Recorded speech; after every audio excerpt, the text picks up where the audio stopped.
Prime Minister Justin Trudeau is speaking to the media from the NATO summit in Lithuania. Nita Anand to his left. Let's take a listen. Climate change is one of these challenges.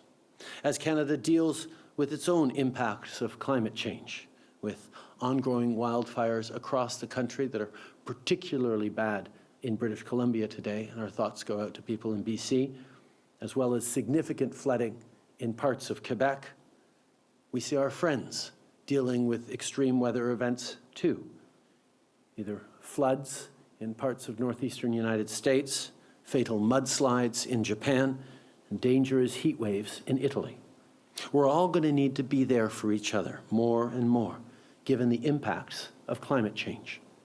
As a northern country, Canada understands well how something like a warming Arctic is reshaping the security landscape. On travaille avec l'OTAN pour mettre en place le Centre d'excellence pour le changement climatique et la sécurité.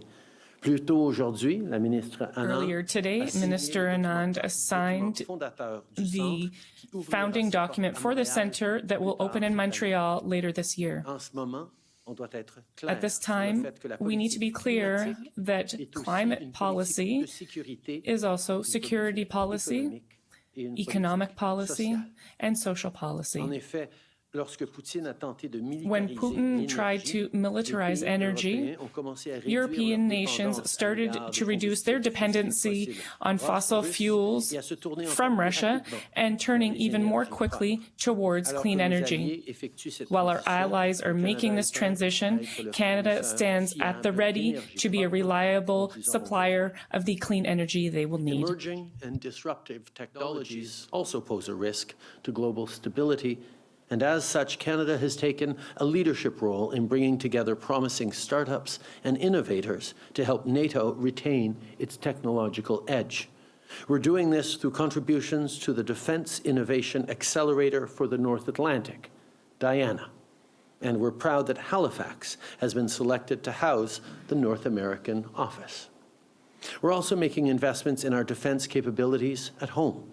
Today, we announced a $450 million investment in our fleet of minor warships and auxiliary vessels, which includes vessels deployed as a part of Operation Reassurance.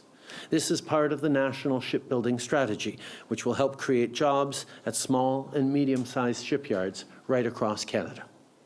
Le contexte de sécurité évolue rapidement. The context is rapidly changing across the globe.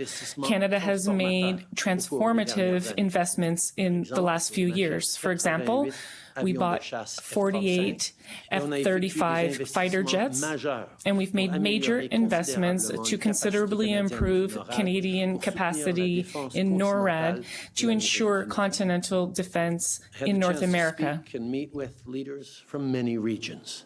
As NATO came together to talk about Euro-Atlantic security, we also met with partners from the Indo-Pacific. We stand for the same things, including supporting Ukraine and upholding the rules-based international order everywhere, no matter which oceans your coasts touch. The work we've done together at this summit as allies and partners has made NATO an even stronger alliance. We are inextricably bound by our shared values of democracy, freedom and human rights, and the rule of law, and this bond is ironclad. We stand united in support of Ukraine and are more ready than ever to defend and deter threats to peace, stability, and prosperity. As Prime Minister, there is no greater responsibility than protecting the safety and security of Canadians. By coming together each year to work with NATO, which is the strongest defense alliance in history, Canada is safeguarding freedom and security around the world, and especially at home. Thank you, Prime Minister. Merci, le Premier Ministre. We now have time for questions from media. One question. That's Prime Minister Trudeau speaking at the NATO summit in Lithuania, talking about climate change and Canada's investments in defense.